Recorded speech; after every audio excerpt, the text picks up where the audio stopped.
Capturing crime scenes is now a bit easier for the Harford County Sheriff's Office thanks to a new piece of technology. And the FARO laser scanner helps detectives preserve a scene exactly as it was when a crime occurred, not only helping them in their investigation, but also helping them when a case goes to trial.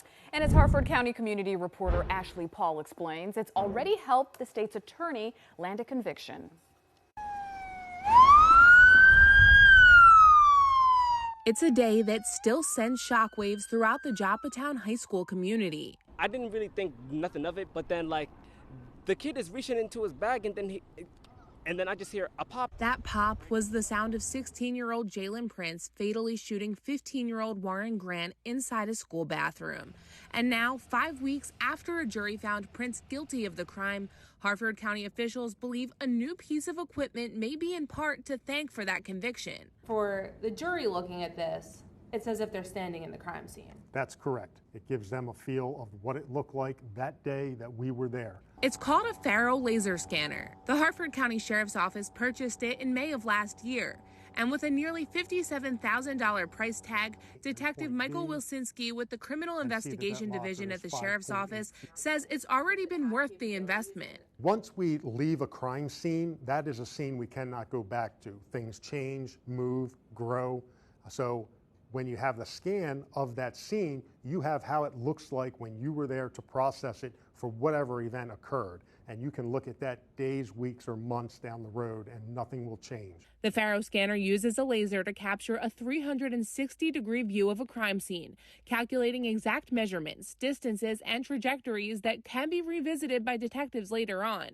This was everything that was involved with our particular crime scene of that day. Each scan takes only about 3 to 4 minutes. In the past, it could have been hours to get out there and measure particular items and figure out where they go. Multiple scans can then be linked together to create a 3D rendering of the scene. It connects from point A to point B.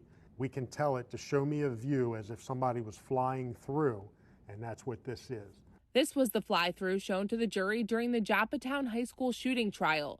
State's Attorney Allison Healy says the technology helped her bring the jury to the crime scene so they could visualize the events that took place on September 6, 2024, without ever going inside the school.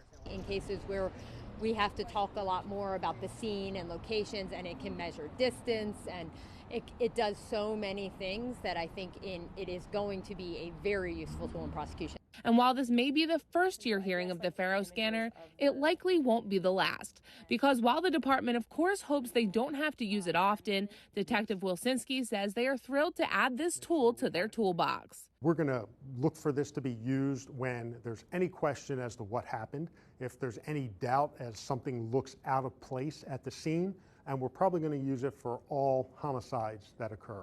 On your corner in Harford County, I'm Ashley Paul, WJZ.